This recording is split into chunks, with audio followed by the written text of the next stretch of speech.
thought-provoking? 1 million, 2 million, 3 million? Well, you can always hear that anyway. When I came down today, it's been 54 years since I drove down what was then the Highway 6, the Cornhusker Highway, to come to Lincoln to school. And even then, there was a lot of nostalgia attached with it because my father had attended the University of Nebraska in the 1920s. He was editor of the Daily Nebraskan, and one day a young woman from West Point, a student, came in to apply for a job as a reporter on the Daily Nebraskan, and my father not only hired her as a reporter, but he married her shortly thereafter. So both my parents attended here. My grandfather on my mother's side was here in the 1890s, and so a lot of good things have happened to me because of the University of Nebraska. I received a terrific education here. I was telling the dean the most valuable thing I learned here, but I learned a lot, but the most valuable was accounting, and we had a wonderful professor named Ray Dean.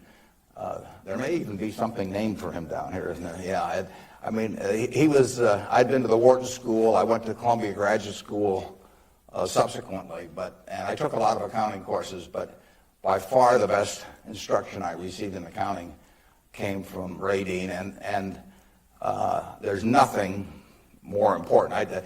People ask me what they should take in business school, or even if they don't go to business school, what they need to know before getting in business, and I tell them, you have to understand accounting. It's the language. I mean, it's like being in a foreign country without knowing the language if you're in business and you don't understand accounting. So you want to get as comfortable with that as you are with the English language. It's made me a lot of money because I listened to what Ray Dean had to say 53 or 4 years ago, and have been able to understand what I was seeing on pieces of paper, what that told me about businesses, and the limitations of what it told me about businesses. But that's the way we invest. Yesterday I was in Knoxville, Tennessee, and we bought a company. We agreed to buy a company called Clayton Homes about a week ago. It's a big company in the manufactured home business. We agreed to pay $1.7 billion for it. I made that deal over the phone without ever meeting the people there, but I had seen enough through reading 10Ks, 10Qs, annual reports, but looking at figures, what they tell me in terms of the kind of people even running the place, the kind of accounting decisions they make and so on. I was able to make that $1.7 billion transactions over the phone. Yesterday was the first time I met the people, and their board of directors had actually approved the deal a week earlier. So it's, I couldn't have done that if I hadn't have, had a great time at Ray Dean's class 53 years ago. So if I'm going to tout one thing, aside from this particular leadership class, of course, if I'm going to tout one thing, I would tell you that get comfortable with it. It may not happen the first week or the first month in the class, but get very comfortable with accounting. So I run into CEOs periodically who really don't understand it. They try to bluff their way through, and you can see it in their faces. They're frightened almost when somebody hands them a balance sheet or an income statement. They really don't know what it means, and they have to count on somebody else. And that's something you shouldn't count on. We make all our acquisition decisions ourselves. We don't call in consultants or anybody. We don't call in investment bankers, much to their disgust. No investment banking fees in the Clayton Homes deal, because it's my responsibility running Berkshire to understand enough about our acquisition decisions to make them based on the numbers that I see and what I see there. This course, however, is about leadership, and I'd like to talk just for a minute about that, and then I'd like to really talk about whatever's on your mind, and we'll get questions. But leadership obviously it's a very simple thing in concept. My job as the leader of Berkshire Hathaway is to have visions and goals for the company overall with a long time horizon attached to them, and then to get those goals accomplished through other people.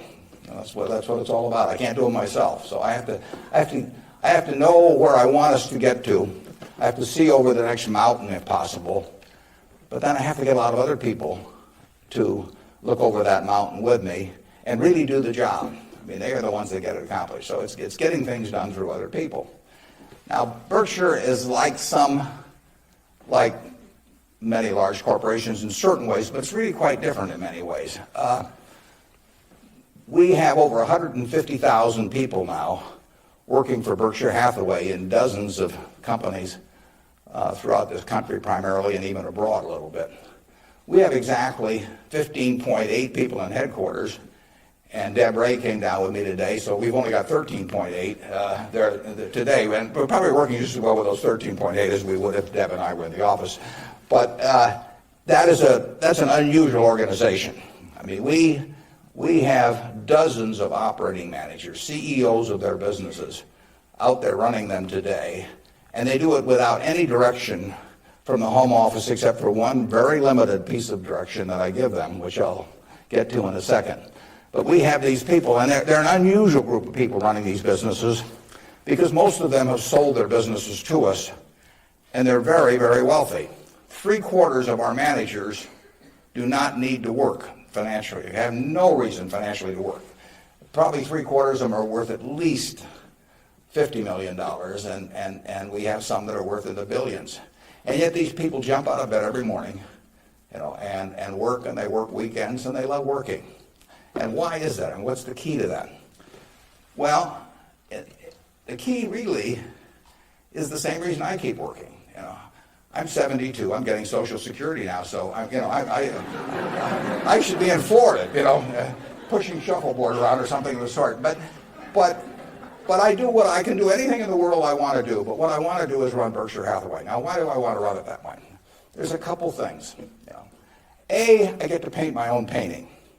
I go down there every day, and I feel like Michelangelo. They're working on the Sistine Chapel or something. Nobody else may think it's a great painting, but I get to paint my own painting. I do not have people second guessing me. I do not have people saying, why don't you use a little more red paint than blue paint? Why don't you paint a seascape instead of a landscape? I get to do my own thing. It's a form of creativity. It's exactly like somebody feels it's a professional golfer or somebody feels it's a painter. They're not doing it for the money, primarily. They're doing it because they like doing something well, and that it happens to be down the route of their talents. And the second thing I like, frankly, is I like applause. I like appreciation. So I like having shareholders who feel good about what I've done. I mean, I have a 96-year-old aunt, and her husband went to the University of Nebraska too, and she is. She has all her money in Berkshire Hathaway, and she counts on me. And she's out in Palm Springs now, and her whole net worth is in Berkshire. And I've got cousins, and I've got everybody in our family has got all their money in Berkshire. And so those people are counting on me, and that's kind of fun to have something where you can actually deliver for other people and change their lives in positive ways. As a matter of fact, we had a couple that nobody had ever heard of up until a few years ago, the Othmers in New York. They came from Omaha. Don Othmer went to Central High. Mitt Othmer, not sure which high school she went to in Omaha, probably South High. They left $750 million when they died. Nobody had ever heard of them. And I think a substantial portion, went right here to the University of Nebraska. It was probably a total surprise to the university when they got, I don't know, you probably got $150 million or so. Yeah. Yeah, well, you should thank the Othmers, but nevertheless, you see the money, you see good things happening out of it. So it's fun. I mean, it's, it beats playing golf every day or something of the sort. So I say, if that's what turns me on, what's going to turn on these managers that are out there running things like Clayton Homes, or we've got a company, Flight Safety, that trains more pilots than anybody in the world. Flight Safety is run by an 85-year-old man, Al Yulshi. Al started the company with $10,000 in 1951. It now trains 4 or 5 times as many pilots, as non-military pilots, as anybody in the world. And he is there at 85, and it's a matter of public record. He's got $1 billion worth of Berkshire shares. He works 7 days a week. He loves it. And he loves it for the same reason that I love what I do. He gets to do it his way. He buys these big simulators that you train pilots in. He doesn't have to check with me as to whether to spend $15 million for a simulator. He doesn't ask me. He knows so much more about it than I do. Why in the world would he ask me? Well, I can't tell what kind of a plane I'm in, when I'm flying around. And Al is spending a couple $100 million a year on simulators, spending Berkshire Hathaway money, and he never checks with Omaha. He's never had to come to Omaha for any kind of meetings. He runs his own business, and that's what he loves in life. And I let him do it. I mean, that's my contribution to it, is really turning loose his energies. And, they were properly directed before we bought the company 7 or 8 years ago. Why should I think that, he couldn't keep running it after that? And like I say, at 85, he's still running it. The second thing that our managers like, in addition to this painting their own painting, is they too love applause. I mean, I try to be, I report in my annual report accurately what they have accomplished, but they accomplished a lot. You heard Susan Jock, I think, some weeks ago here. Susan came to Borsheim's, and she was making $4 an hour. $4 an hour. And at before she was 40, she became CEO of the second largest independent jewelry operation in the United States, from $4 an hour.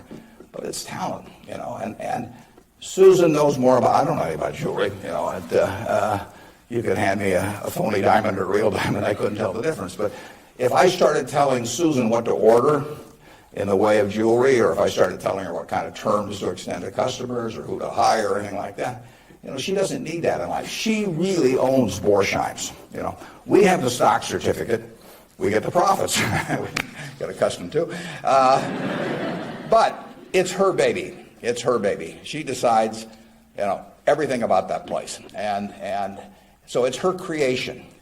And that feeling of ownership is really extraordinary, and it's so much better. I mean, it's the way I like to work, and it's the way, Susan Jock likes to work. It's the way Al Yoshi likes to work. And Susan, like anybody else in this world, loves being appreciated. I mean, there'd be something wrong with her if she didn't. And the truth is, nobody appreciates her more than I do. I mean, she is a talent. And we are lucky to have her, and we're lucky to have all of these other managers. So leadership at Berkshire really consists of taking a bunch of people who, in a baseball analogy, would be 400 hitters, and just handing them the bat and just telling them to get up their plate and take a big swing. There's very little to it beyond that. One thing I do is I send them a letter. We don't have meetings in Omaha. Some of our managers, there aren't any meetings, and there's no catechism or anything else. Once every 2 years, I send them a letter. This is it. Roughly one and a half pages or so. The only instruction they get from us. They don't send budgets to us. We don't care about that. Some of the companies use budgets, some don't use budgets. We adjust to them. Some of the managers I talk to a couple times a week because they like to talk frequently. Some of them I talk to literally once a year because they don't like to talk to me. And whatever, it's up to them. I adapt to them. The only thing I tell them, and this letter, which went out January 20th, 2003, it says it's been 2.5 years since my last memo. Now, how many big companies you have the managers out there? Been 2.5 years since they heard from the home office. It's been 2.5 years since my last memo. Here are a couple things to keep in mind. And number one, and this is number one every time. This doesn't change. It won't change 2 years from now or 4 years from now or 6 years from now. Number one, we can afford to lose money, even a lot of money. We cannot afford to lose reputation, even a shred of reputation. Let's be sure that everything we do in business can be reported on the front page of a national newspaper in an article written by an unfriendly but intelligent reporter. In many areas, including acquisitions, Berkshire's results have benefited from its reputation, and we don't want to do anything that in any way can tarnish it. Last year, Berkshire was ranked by Fortune as the 4th most admired company in the world. This year, we were 3rd in the United States. They just published it. It took us 37 years to get there, but we could lose it in 37 minutes. And that's the message. I mean, we can lose money. It does, nicer to make money, but we'll figure out ways to make money. But we can't lose a shred of reputation, because you don't get it back. And you can. I said 37 minutes, but you can lose it a lot faster than that. You can lose it in 5 minutes. And in fact, I was talking to Bruce coming in, and he did some work around Salomon Brothers, and I went back there 11 years ago because this firm, which had the second largest balance sheet in the United States at that time. It was a preeminent firm on Wall Street. John Goodfriend, who ran it, had his picture on the front of Business Week as the king of Wall Street. And in late in April 1991, he made a fateful decision. It was reported to him that an employee down the line had flim-flammed the U.S. Treasury, had broken some rules, tried to play games with him. And John did not report that fact to the Treasury or to the Federal Reserve or to the SEC or to anybody else. He didn't do anything wrong himself, but he got behind the curve. He didn't report it. The president of the company, Tommy Strauss, didn't report it. If you saw that Katie Couric show on Sunday night on the Central Park Jogger, Tom Strauss was on there, but Tom Strauss ended up losing he was president of Salomon Brothers. John was chairman, John Goodfriend. They didn't do anything. They dawdled. And after a few weeks, the same guy that had committed the terrible acts earlier, on May 15th, he did the same thing again at a Treasury auction. And now they were in this terrible pickle because they had known about this on about April 28th, that this guy was a bad actor, and they hadn't done anything. And now on May 15th, he does the same thing again. And now if they go, they start feeling if they go and talk about it, the people will say, well, why weren't you in here before? So they just kept trying to shove it out of their mind and do other things. And it came within inches of destroying the firm. It destroyed their careers. I mean, John Goodfriend had spent 30 years in Wall Street and had a fine reputation. The king of Wall Street was brought down by one simple act of omission. All he had to do was pick up the phone. Jerry Corrigan was head of the New York Fed. He had to pick up the phone and say, Jerry, you won't believe this, but this crazy guy in our Treasury Department, a fellow named Mosier, has just done this thing, and I'm terribly embarrassed, and what can we do to make it right? I mean, and Jerry Corrigan, being Jerry Corrigan, would have turned red in the face and gotten very mad and issued a lot of language I couldn't repeat here, but in the end he would have said, thanks for calling and telling us about it immediately, and we'll slap a fine on you or do whatever is appropriate. And the next day, the firm would have gone on fine. But John Goodfriend, actually, a perfectly okay guy, but he didn't act when it counted. And Tommy Strauss, who was number two, the same way. And later on, they were fined and in a certain way kicked out of the securities industry. And Salomon barely survived. 8,000 employees around the world had their future in real jeopardy because of that single act. So just apply the newspaper test. That's what I tell our managers. I could have a 1,000-page book of ethics. I could have all kinds of rules and hundreds of, but in the end, just all you got to do is think about, do you really want what you're doing put on the front page of the paper tomorrow to be read by your parents, by your spouse, by your kids, by your neighbors, by your coworkers? And if you're embarrassed about it, just forget about it. You're all going to do well financially. The nice thing about it is, you live in America in the year 2003. You don't live in Bangladesh. You don't live in America, of 1790 when it would. You live in a society which has a GDP of over 10 trillion, and you just pick up the crumbs and you're going to do great. You've all got the qualities. It takes three qualities essentially to do well, and extremely well actually in this country. It takes intelligence, it takes energy, and it takes integrity.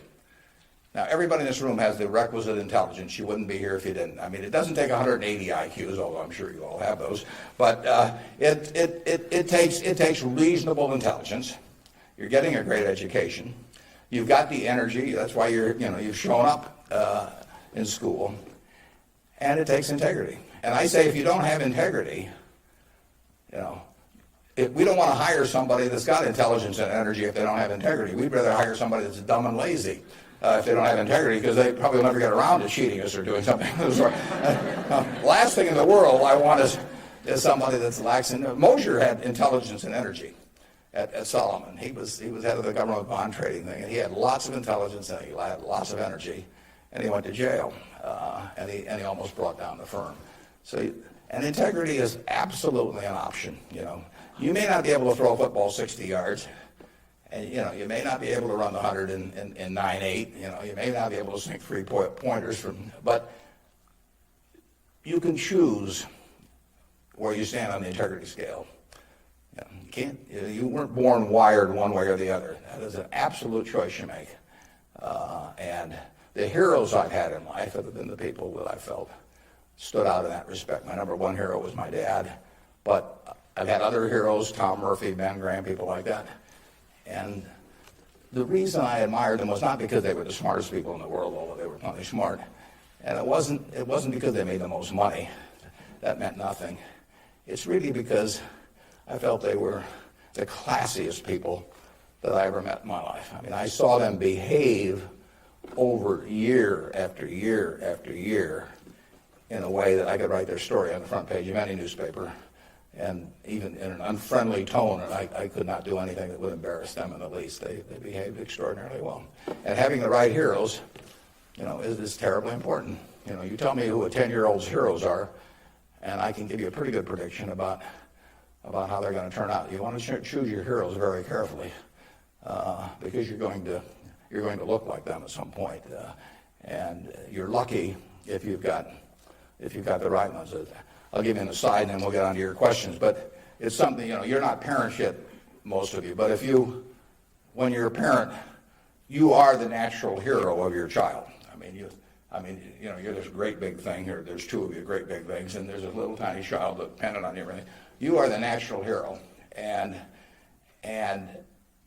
anything they get in school, subsequently, or anything else, they're going to be shaped more by what they see in this behavior of yours toward them than anything that will impact them later in their lives. And if they want you to be the hero, you can destroy that, of course, and you've seen it done many, many times. But actually, if the parents are proper heroes, the child is about 90% of the way home, and you're lucky if you've had parents like that. And you can be that to your children, or you can be something else, and you're shaping that person.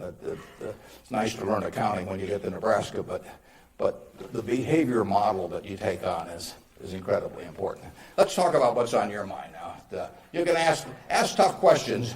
It's more fun for me, and they can be about business, they can be personal, they can be political. You pick it out. And.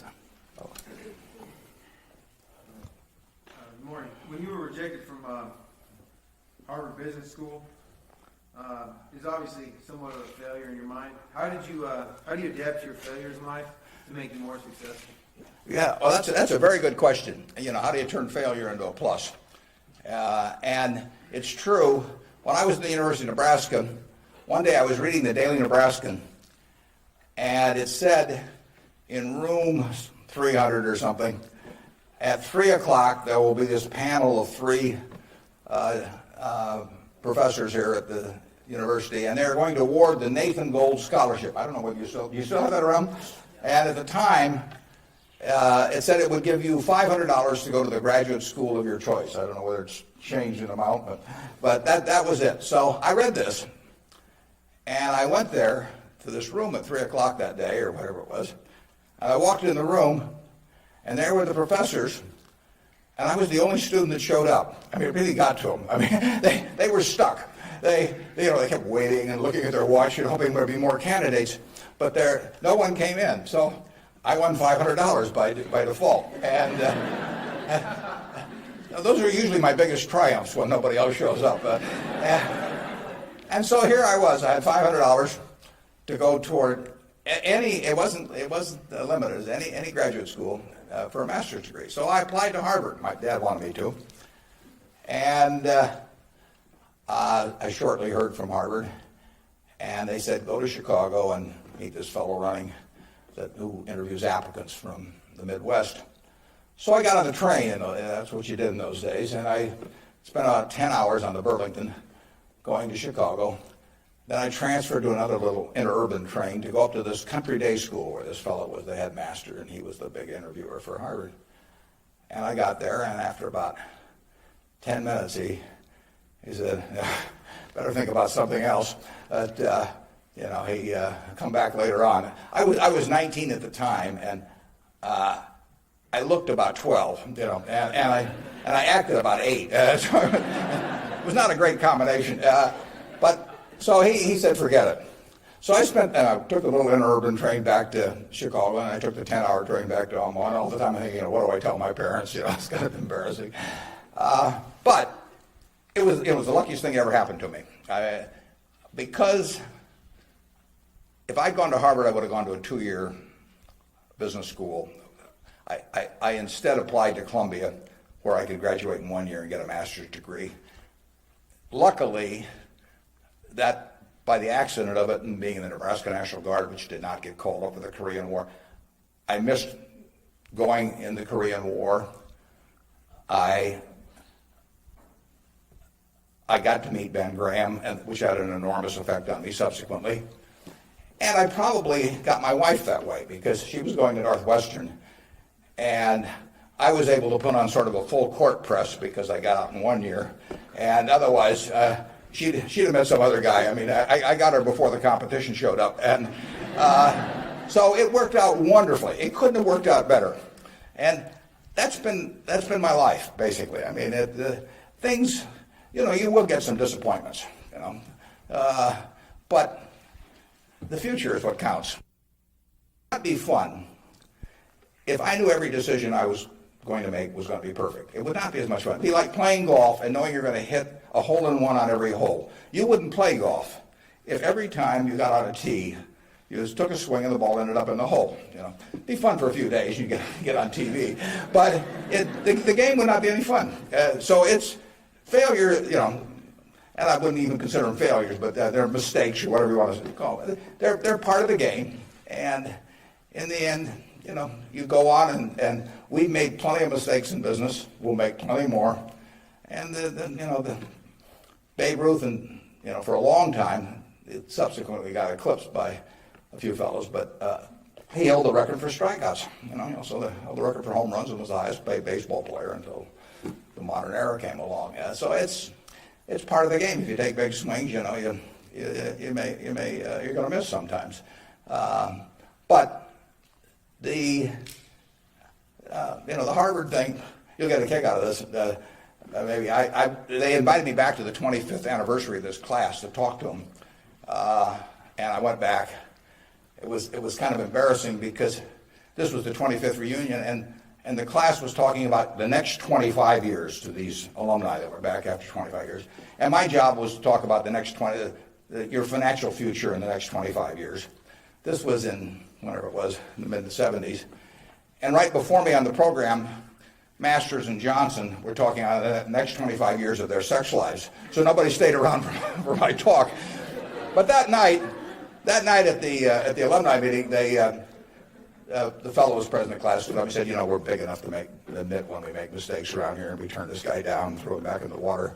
And so now we'd like to make him an honorary member of the class. So they did it, and they voted, and everybody voted for it. And I stood up and I said, I recited the story that I told you. And I told him, I said, at the time I was kind of philosophical about this. I was young, and maybe my grades weren't that good or something. And so I took the rejection kind of well. But I said, now that I've met the people that got into class, I'm really sore.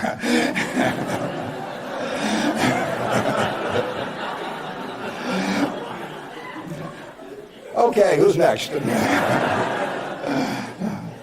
Yeah.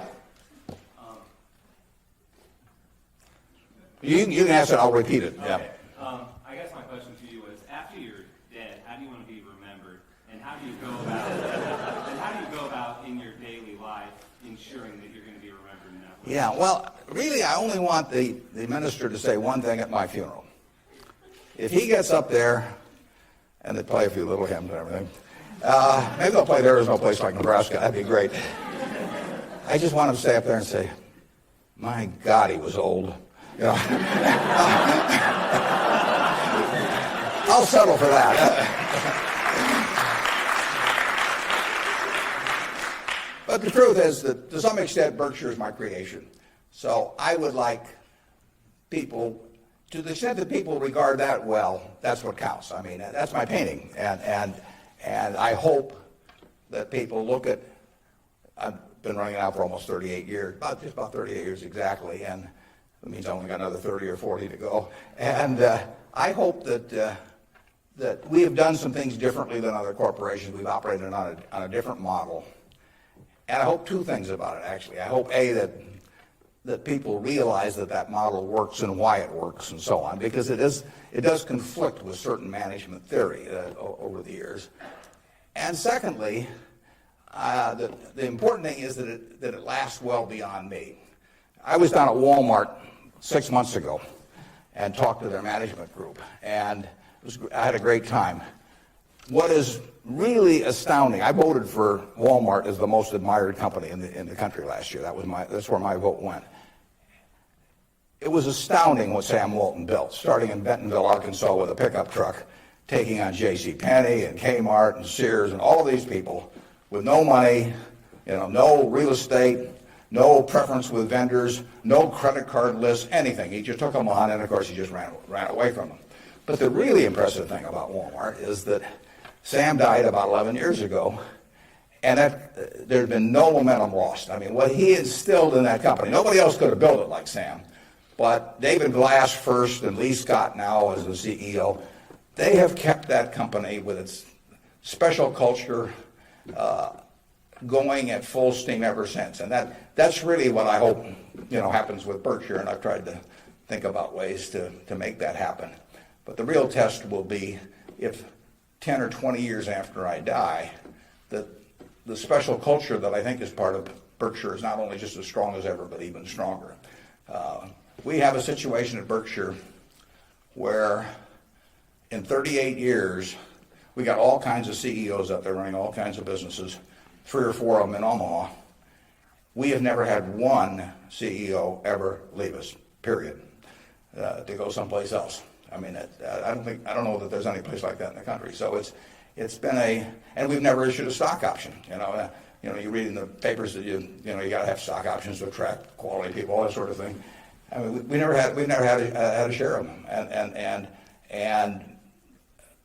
in the end, I don't know how many dozens of managers we're talking about, but no one has ever left for another job, and some have been offered way more money. In fact, Ajit Jain, who runs our reinsurance operation, probably could have increased his income 10 times, tenfold. Now, he's already making many millions, but tenfold. But he doesn't want to leave. And that is the culture that I hope we can maintain, and that's what I'd really like to be. If I've done anything to contribute to that, continuing after I die, that would be terrific. Of course, I actually plan to keep managing Berkshire after I die. You have to understand that. I have given all the managers Ouija boards. I've got these dark rooms we're going to go into, and I'll be there.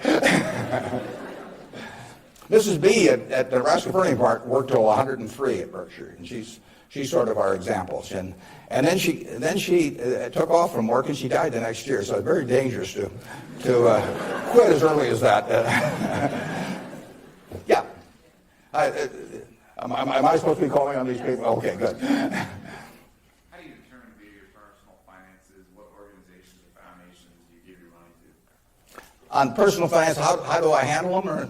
How do you determine where you make your donations? Oh, well, we've got there's a Buffett Foundation. Eventually it will have everything. I mean, basically everything I've made will go back to society. America's done it for me, and that's where it should go. I've got about an 8-page letter that the trustees have already seen. Incidentally, there's very few trustees. I don't believe in large groups of people making decisions. It gets to be, it sort of descends to the lowest common denominator. So there's only, maybe 5 or 6 trustees. Interestingly enough, not just by accident, but I picked the people who I trust in the most in terms of both their intelligence but also their quality to run it after I have people I feel the surest of. A significant majority will be women. It'll be a woman-controlled foundation, and probably the largest foundation in the world at the time, but with a very small number of trustees. I have, in my letter, I tell them that I'm not going to give them any specific instructions as to what to do with the money. I tell them that their judgment above ground will be better than my judgment 6 feet underground. So in the end, I want them to do a couple of things. I want them to attack really big, important causes. I don't want them to give $1 million here and $1 million there and everybody that, that asks that they know and that sort of thing. So I don't want them doing things with an eyedropper. I want them to swing, take very big swings. And then I want them to measure what they're doing by the importance of what they're doing as contrasted to the natural funding constituency for that. Now, take in the health field. I mean, you got the National Institute of Health spending billions and billions of dollars. You got all kinds of money going into medical research. It'd be crazy, in my view, for the Buffett Foundation to be engaged in medical research. It's not that the subjects isn't important, but there's already a huge funding constituency. It would be crazy for the money to go to Harvard or something of the sort. It isn't a fine educational institution, but you've got all of these people that give money to Harvard, and they've got a rich alumni base and all of that sort of thing. So I want the combination of a terribly important program and the lack of a natural funding constituency. Well, where do you find that? You find that with unpopular causes to quite a degree. Rockefeller felt somewhat the same way. It's interesting. He was the first major patron of any sort of black colleges in the United States. Now, if you think about it, black colleges had no funding constituency. I mean, their alumni didn't have any money, basically, if you go back 75 or 100 years.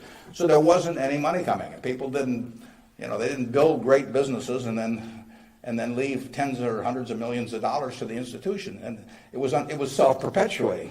And so Rockefeller stepped in, and he took a group of black colleges and funded them in a very, very big way. And I admire that kind of a decision enormously. Otherwise, nothing would have happened. And that's what I hope the trustees of the Buffett Foundation do.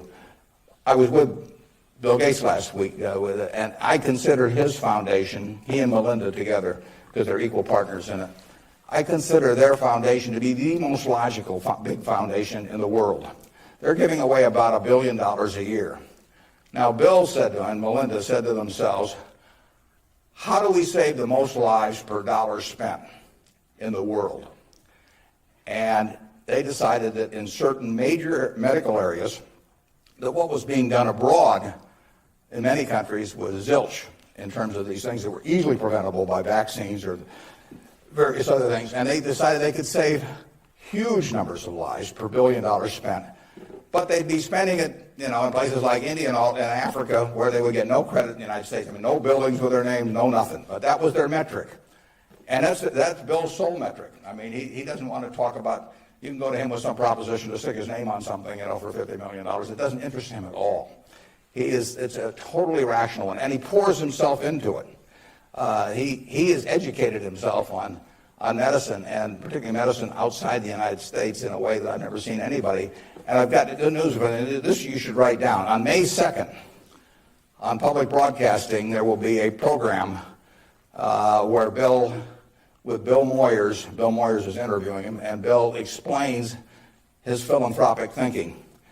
And I went there. It was taped at Columbia University. In fact, you may even see me in the audience sitting next to Melinda. But it's going to be a great program.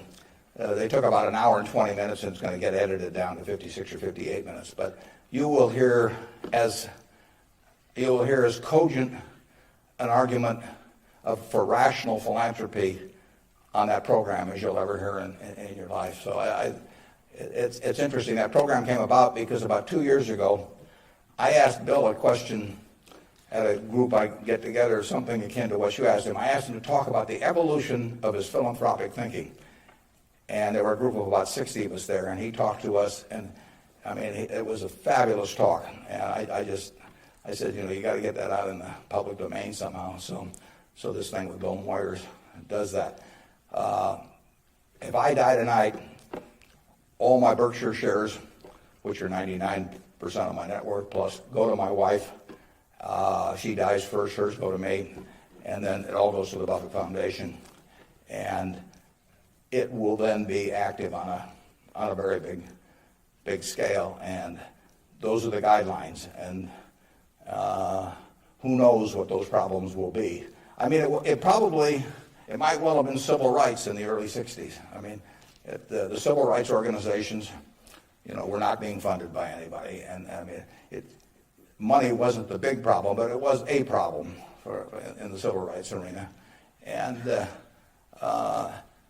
there was no natural funding constituency for that. It was an important, very important issue, but it was an unpopular issue in many respects. And it seems to me that's where the money should go, particularly if you have it on a big scale where you can really do something. Depends when I die, but 10 or 15 years from now, the foundation could really, it could have a lot of money, and so they could do some things that nobody else could attempt. And it won't be what people want them to do. That's the nature of it. If it was what people wanted to do, it would already be being done. The interesting thing, the contrast between business and philanthropy is interesting. In business, I swing at easy pitches. I stand there at the plate, and if I like pitches 1 inch above my navel, right in the center of the plate, I can wait and wait and wait because there's no called strikes. As long as that bat's on my shoulder, nobody's calling a strike. If the pitcher throws me General Motors at 36, IBM at 82, Microsoft at 25, and I don't swing, it's not a strike. It's not a hit either, but it's not a strike. Only when I swing is it a strike. So I wait for easy pitches. I wait for things I understand are exactly in my sweet spot. Philanthropy is just the opposite. You're looking at the toughest problems the world faces, and they're intractable to some extent. These are tough problems. And they have resisted the utilization of money over the years, and that's what makes them tough problems. The problems you can solve with money are the easy ones. It's the problems you can't solve with money. So they are very tough problems. One thing I've gotten involved in just a little bit recently is something that Sam Nunn is heading, the former senator, called the Nuclear Threat Initiative. And essentially, Sam Nunn, who is as well informed as anybody in the world on the subject and articulate and everything, is working on the problem of the nuclear materials and or nuclear talent that exists around the world that might become available to terrorists or to governments to impose on the rest of the society. And there are vast amounts of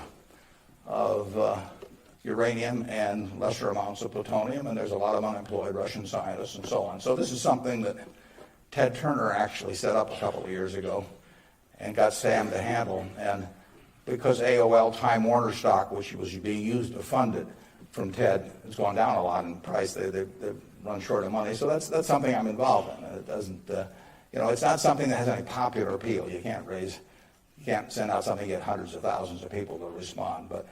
But that's the kind of thing that I think the foundation should be doing.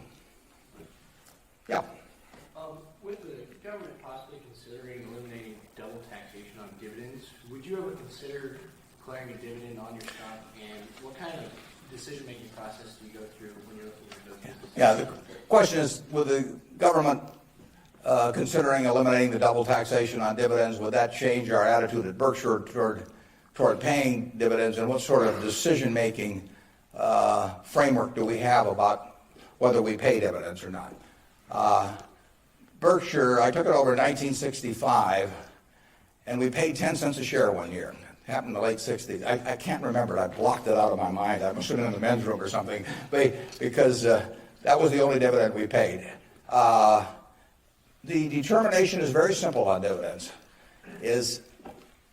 Can we retain $1 or $1 billion or whatever the amount is of earnings and have that dollar become worth more than $1 in immediate present value? Now, even though it may not get used for a few years or something of the sort. In other words, is that dollar worth more than $1 if kept in the business? Forgetting about taxes entirely. Let's assume a total tax-free society in terms of dividends. And the answer to that so far has been yes. We have kept the dollars that we've earned and we have created more than $1 of market value for every dollar we've retained.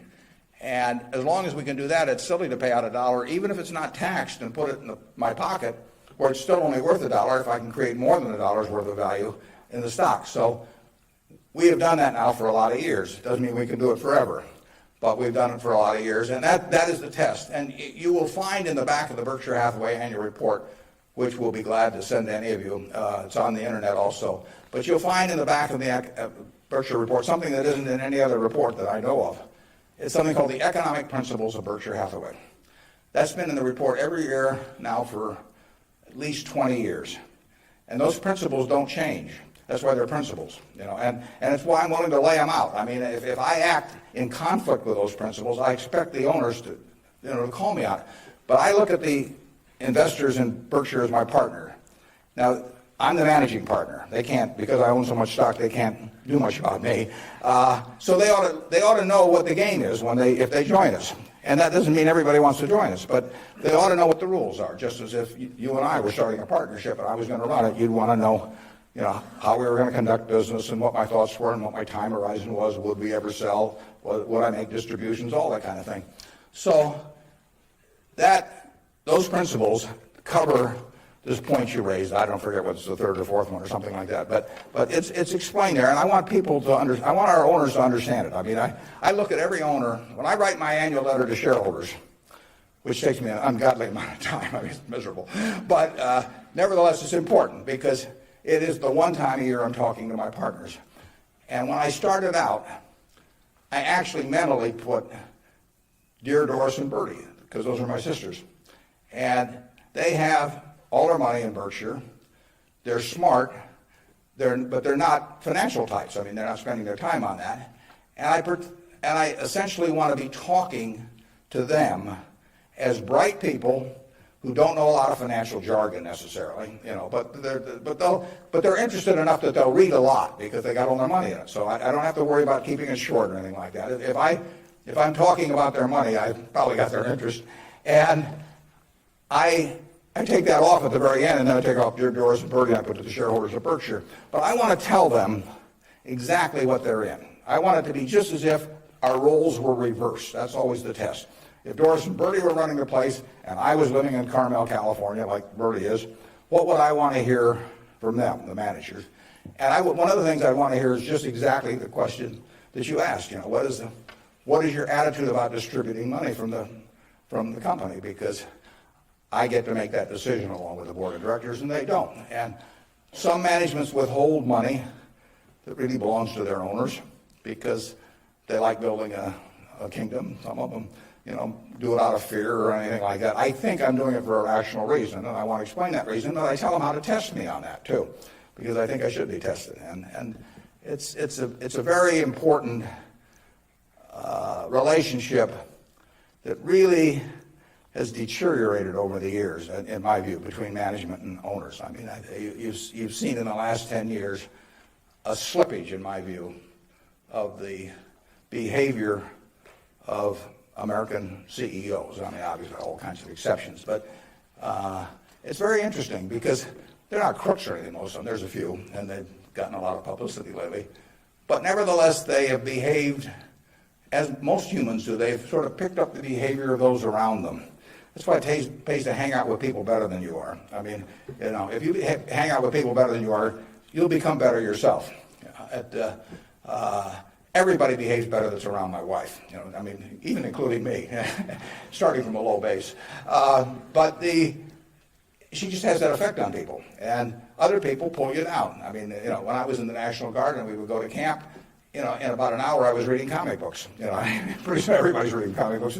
The language, every other word becomes some form of profanity. Everything. You just sink. Well, what happened to American CEOs in the 90s is that the behavior, the situational ethics, sort of caused behavioral norms to sink. I say it's a little like how Mae West described her career. She said, "I was Snow White, but I drifted." And American management drifted to quite a degree during that period. I think it's very important, what that relationship is. people have given you their money at Berkshire Hathaway or any other company, and I'm a trustee for them in effect. And then the question is, they ought to, since I control the place, they ought to know the yardsticks. So if you do go to our website, go to the back of the report, and there's something that says economic principles, and we try to discuss everything that's important. And I tell them I'm going to put them in there every year so that they can, they can hold me accountable. Yeah.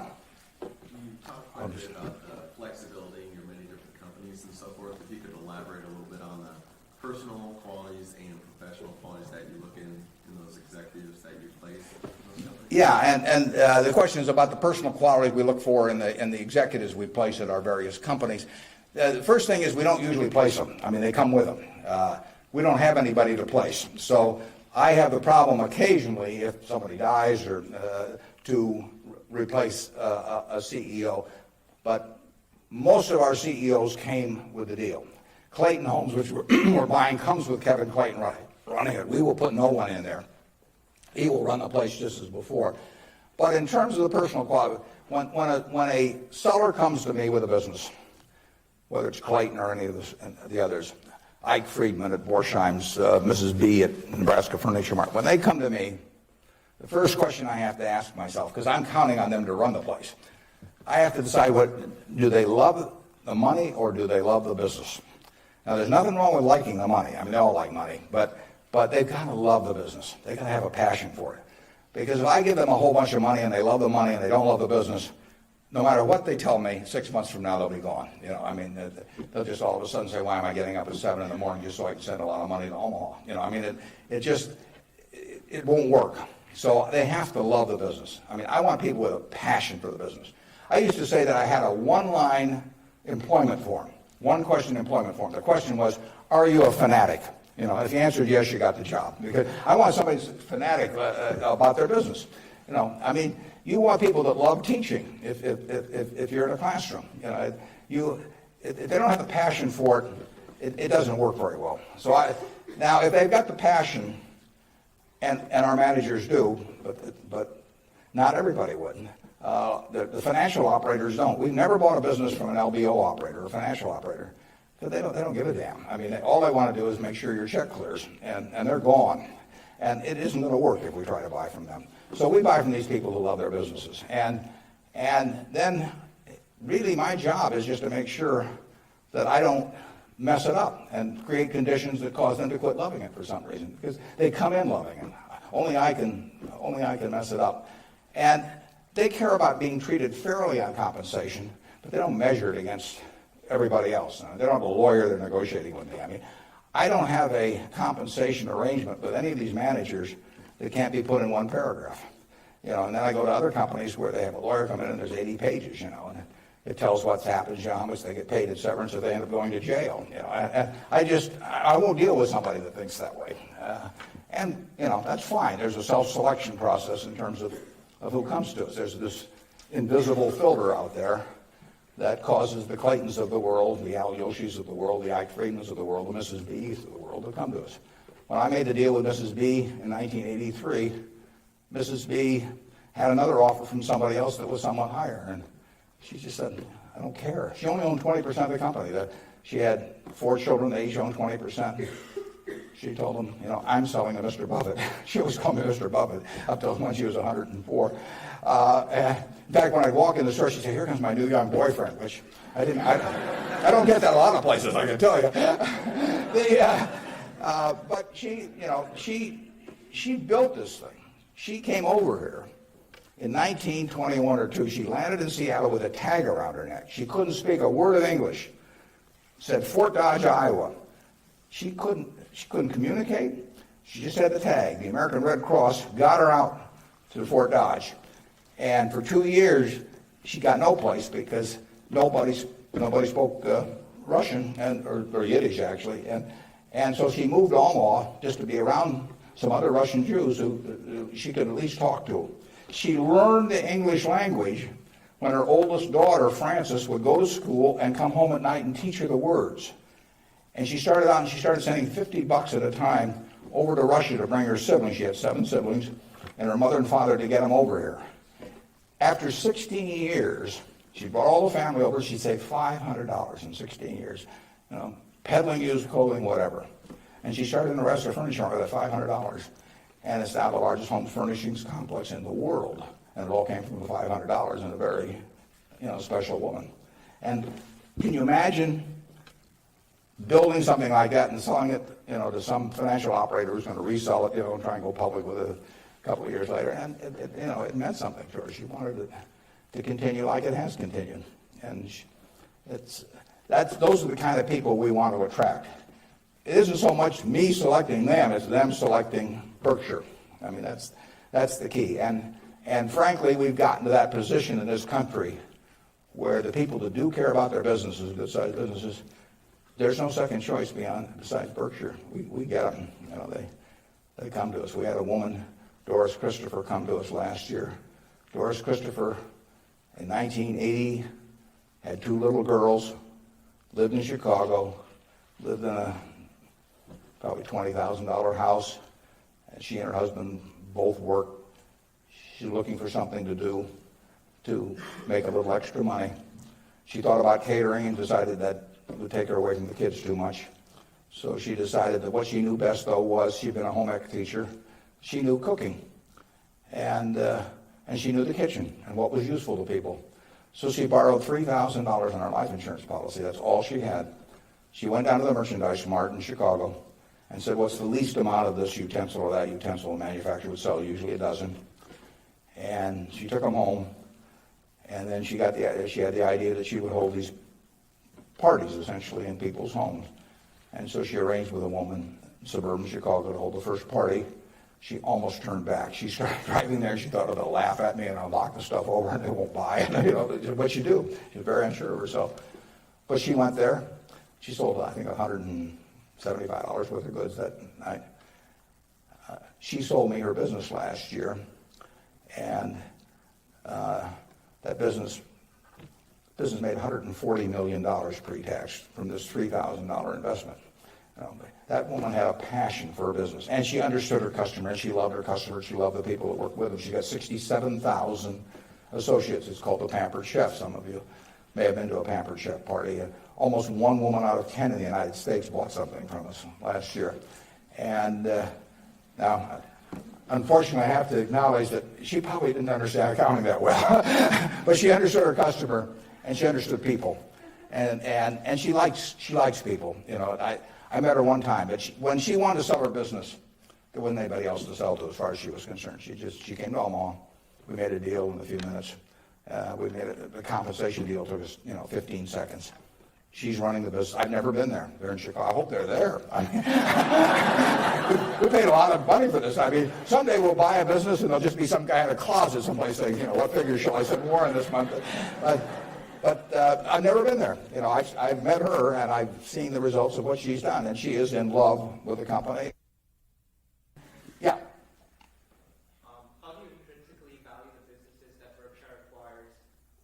How do I value the business that Berkshire acquires? Well, the first thing I have to decide when somebody calls me is valuing this business within my circle of competence. I don't know how to value Microsoft. I don't know how to value Oracle. I mean, if Larry Ellison calls me or Bill Gates calls me, and they don't. But if any of those, I don't know, or biotech or anything, I wouldn't know how to value it. I just, I wish them well and tell them, I think it's worth twice as much as they think it is, but I'm just not in the mood to buy today. I don't know. So it has to be within my circle of competence. My circle of competence is, businesses I can understand. And when I say understand, I don't mean understand how to use a computer or not use a computer in terms of a computer company. I mean understand what the economic characteristics of the business are and what the company's really going to look like in 5 or 10 or 20 years. Bill Gates will tell you that if he were investing, he would buy Berkshire rather than Microsoft because it's so much easier to understand what our businesses are going to look like, whereas he's in a business where you're going to really have to be doing things differently over time. So I know that Wrigley's is going to be the number 1 chewing gum in the country. I know Snickers is going to be the number 1 candy bar in the country 10 years from now. It's been the number 1 candy bar for 40 years. You don't have to be very bright to understand that when people lay out 50 cents for something that they stick in their mouth, that they're not about to experiment. So we try to look at businesses we can understand. Now, I got a call a year and a half ago from a fellow, I never heard of him, in Denver. His name was Craig Ponzio. Craig called me up and never heard of him. And he said, I've got a business, that's your kind of business, and I want to sell it. Here's the reasons. Have to do with health. And although I don't pay much attention to the reasons. And he said, it's the leading company by far in the custom picture frame business. And he said, let me tell you why it has what I call durable competitive advantage. That's what I call durable competitive advantage. He said, let me tell you why it has it. He said, there are 18,000 people that frame pictures in the United States, little mom and pop operations. Every town, Lincoln will have a half a dozen, Alma will have a dozen, and they frame pictures. I go over to get a picture framed, I hand it to somebody, I say, I follow their judgment. I say, biggest thing I want is I want a good-looking frame, and I want it back soon. I want quick delivery. Well, with 18,000 people in that business and a zillion kinds of picture frames, nobody can carry a big inventory because they don't do that much business. I mean, it's not Walmart or something of the sort. Craig Ponzio graduated from a little school up in Wisconsin, went to work in a tiny little firm that made these things. 5 or 6 years later, bought the place when it was doing $3 million a year. Now does $300 million a year, and it totally dominates the wooden custom frame business. Why does it dominate it? It dominates it because it calls on these 18,000 people. It has a sales force calling on them 6 or 8 times a year, and it has 22 plants around the country that can get the frame that the custom framer orders 85% of the time. If they order it by 5 o'clock today, they'll have it by 3 o'clock tomorrow afternoon. Now, think of that coverage. That's what the customer wants. They don't care whether they pay $83 or $88 to get the thing framed. You've got something you want done, and you want it done fast. And that little custom framer, those 18,000 people, they want happy customers, and that means speed of delivery and certainty and all that. You couldn't build a distribution system to compete with us. I mean, just think of trying to build a distribution system starting from scratch that would take that business away from us. It can't be done. Well, Craig explained that to me in about 15 minutes. I'd never thought about the custom frame business, but I've framed pictures or had people frame them for me, and I understood the power of that. That was a Monday. I said, I think we can make a deal. So he came on Wednesday. He came at 9 o'clock, and he left at 10 o'clock. We've had a deal. I've never seen him since. He got the money promptly thereafter. He wasn't going to come to the annual meeting last year, but his wife was sick. He'll probably come this year. He's a good guy. And no one can knock us off in that business. Every time I buy a business, I say to myself, if I had $1 billion and I wanted to go in and compete with these guys, could I knock them off? If you gave me $1 billion and you told me to dislodge Snickers as the #1 candy bar in the country, I don't know how to do it. If you tell me I got $1 billion and I got to make it, or $5 billion, and I got to make it so that Wrigley's, Spearmint, Double Mint, Juicy Fruit, all of those get knocked off the top-selling gum list, I can't do it. Now, if you give me $1 billion and tell me to knock off all the ladies' apparel shops in Lincoln, I'll make mincemeat of them very fast. I mean, I have a very good business myself, but I can destroy that. And the real test is, can some idiot with a lot of money destroy the business you've got if he decides to compete with you? And we try to buy businesses where no matter who comes along, they've got this durable competitive advantage. Those are the 3 words that count. And you can make that. You may be able to make that decision about companies that I can't make that decision about. They have to be pretty simple for me. But we buy things that, we have Fruit of the Loom underwear. Are people going to quit wearing underwear? Well, who knows? But we sell 44% of all the men's and boys' underwear that goes through Walmart and all of the mass merchandising chains. We've got the lowest costs around. Fruit of the Loom is a name that's been around since 1850 or 60. If you can buy 3 pairs of shorts from us, or 6 pairs or whatever it is, for $5.50 and nobody's going to sell them cheaper, why are you going to buy anything else? So we'll own that unless we mess it up some way. We've got a very potent advertising slogan there. We cover the asses of the masses. Sort of gets to it, doesn't it? Yeah, up there. Yeah.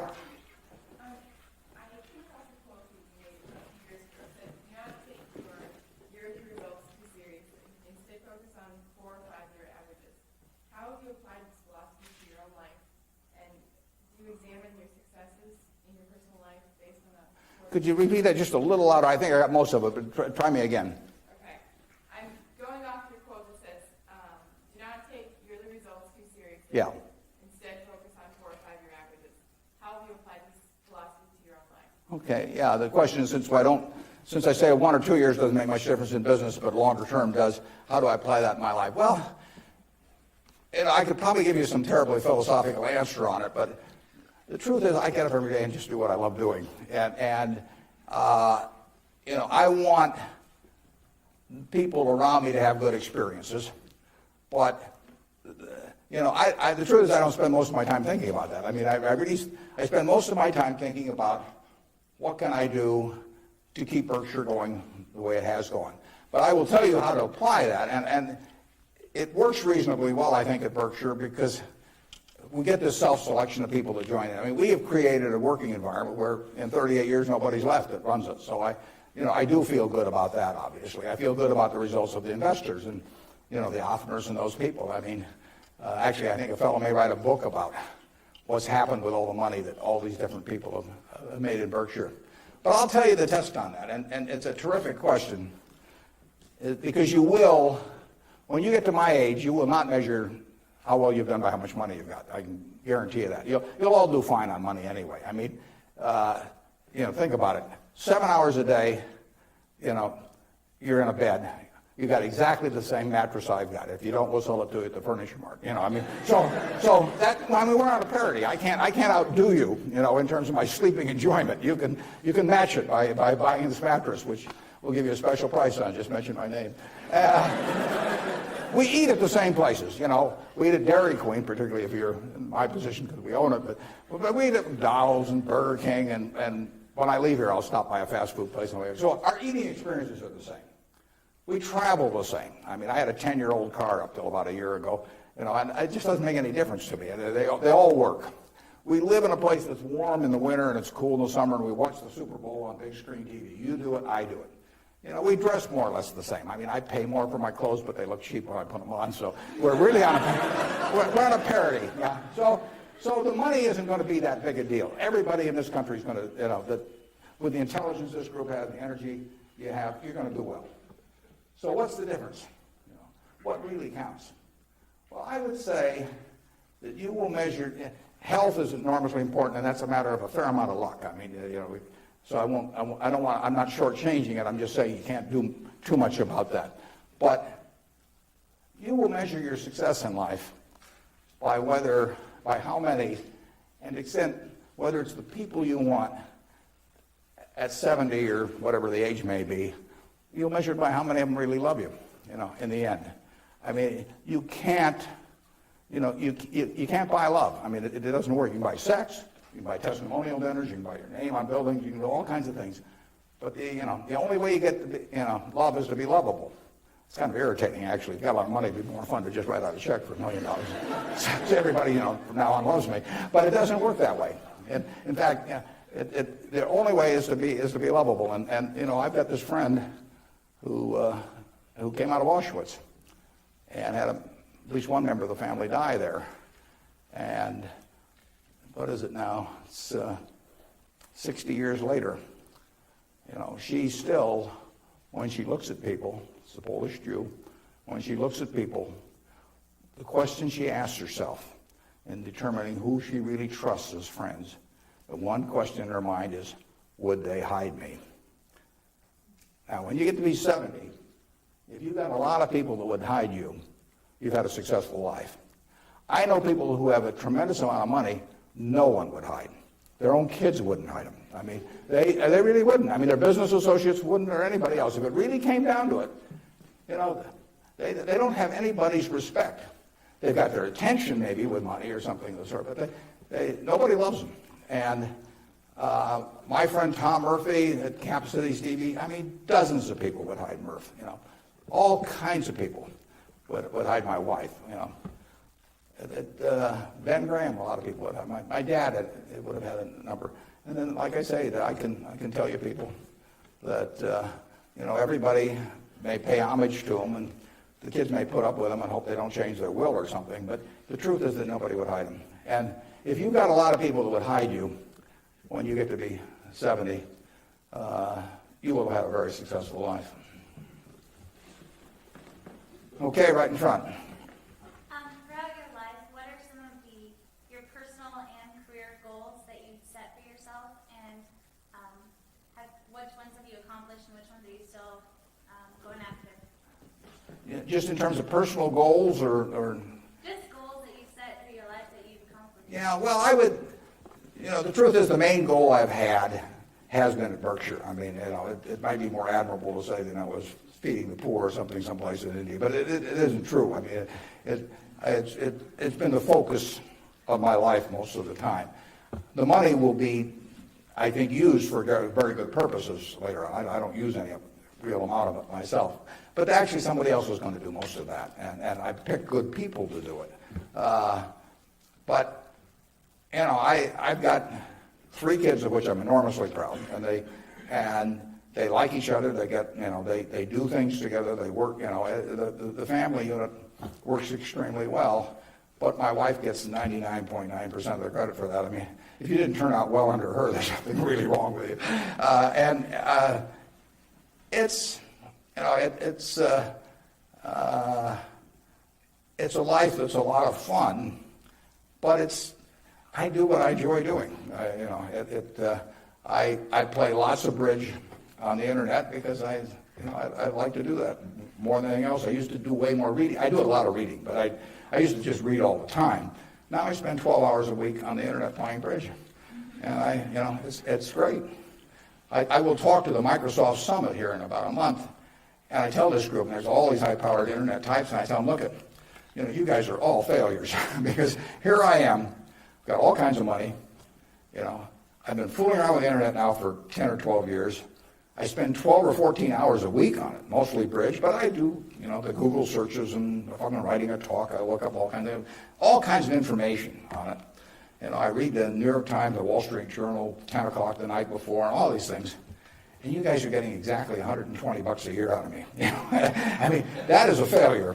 They have not figured out how to get any money out of me. And I gave this talk last year, and this year I'm going to go back there and say, you've made no progress at all. It's $120 last year, it's $120 this year, and in between I've had 600 hours of enjoyment and learned all kinds of things. So I do enjoy, that. I enjoy that more than anyone. Now, when I was young, I thought I had a lot of money. I'd own a professional sports team, and I'd play golf all the time, maybe have my own private golf course, and all kinds of things. Just doesn't mean anything to me. I have something where 365 days a year, everything is good. I work around terrific people. One of them is here today that came with me, that drove me down. And I get to select the people I work with. That's a huge, huge luxury. Literally, just think of if you had to work for a boss you couldn't stand, or work around people that cause your stomach to churn. It'd be miserable. So the ultimate luxury really is doing something every day that you love doing with people that you love doing it with. And I've got that, by accident to some extent. I say if you take on a job just to make a lot of money and it causes your stomach to churn, and you go home at night and kick the dog and all that sort of thing, that's a little bit like marrying for money. It's probably a bad idea under any circumstances, but if you're already rich, it's crazy, right? If I marry for money, I would have my head examined. And what's it going to do? And so it is, and we're lucky in this country. We won what I call the ovarian lottery when we were born in this country. It was 4 times or likely you would have been born in China, just about as likely you'd have been born in Bangladesh. You're born in the greatest society in the world, so make the most of it and have a good time. Let's see, who's had, okay, up there. You 2 guys are next to each other, you can fight it out. What has, whether it be professionally or personally, kept you and your business in Omaha or in the state of Nebraska? Well, that's a good question. Why do I stay in Omaha? Well, I love it. And, my grandfather went to Central High, my dad went there, my wife went there, my kids went there, and now my grandchildren are there. My grandchildren say they have the same teacher that my grandfather had. But there's continuity, there's friends, there's all kinds of things. There's no disadvantage to being in Omaha. I like New York when I'm there. I've got a house in California, and I get around some, but I can't imagine anything better. You know, what doesn't it have? I have a home. I've never sold a house in my life. I have a home I moved into in 1958. So I've been there, 45 years or so. I'm 5 minutes from the office. I moved into the office in 1962. I've been in there 41 years. We've just gotten so we take a whole floor. It's taken us 41 years to where we can use a whole floor. Kind of discouraging. But there I am, 5 minutes from the office. Everything's easy, and it all works. I know I've known the doctors all my life. I've known everybody.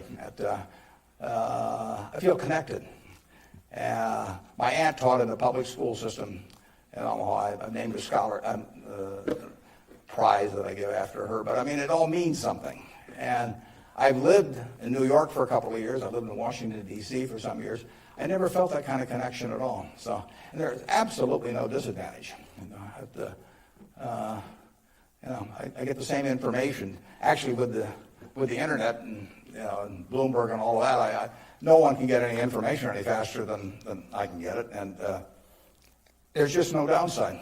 And I think it's been a terrific environment for my kids to grow up in. I mean, my kids have grown up in a neighborhood, perfectly normal neighborhood. I mean, no fences around it, no golden ghettos or anything of the sort. They've gone to an integrated public school. School that's probably had between 20 and 30% black students for 75 years. They have great teachers. I think that part of education is a total life experience, and I think it's great that we have a good public school system in Omaha. I mean, if I lived in Washington or Los Angeles or New York, I'd have to send my kids to private school. I wouldn't want to do that. I'd do it because I wouldn't send them to a vastly inferior school just to prove some point. But the nice thing about it is I haven't had to make that choice in Omaha. I've got classy public schools, the same kind I went to 50 or 60 years ago. And they get more out of that experience, in my view. They have a better balanced view of life going through that experience than if I sent them off to some private school. I was with, actually, last week, there were 6 couples. Bill and Melinda Gates arranged it, and they had the headmaster of a private school in Seattle that Bill went to, and it's a classy school. But, if you're, I gather in terms of the public school system, that you're making a conscious decision to hurt your kid if you don't send them to a private school if you can afford one, and that's why these people do it. And I don't blame them. I mean, I do the same thing. But the nice thing about it is that Omaha, and I'm sure Lincoln as well, and throughout Nebraska, we have kept a good public school system. And frankly, I think that's one of the most important things in America, because one of the things has made America what it is. Think about it. 1776, 3 million people in America, 300 million people in China. They had 100 times as many people. They had the same IQs we had. They had the same physical abilities and all of that sort of thing. They had a culture that went far back. They had lots of natural resources. We didn't know about it then because we didn't have oil and they didn't have oil, but we both had oil in the end. Coal, all of these things, educational institutions that far surpassed ours at the time. And now we end up, 230 years later, we end up with, 36 or 7% of the world's GDP, from those 3 million people. Something about this system really works. Now, I think one of the things that works about it is we come closer to equality of opportunity than any major country in the world. But one of the keys to having equal opportunity is a good public school system. If you have one public school system for the rich and one for the poor, you do not have equality of opportunity. It's really one of the top things on my list. And when I got asked about, what you can do with money, I think that anything that creates equality of opportunity, right from the word go, I'm talking about from when you're 5 years old, and actually my daughter's working on something that goes back before that, but anything that creates equality of opportunity is what's going to keep, America the kind of America that we have now. It's vital, and there's nothing more important than that than having a first-class public school system. And unfortunately, the communities where they've lost it don't get it back. I say that an outstanding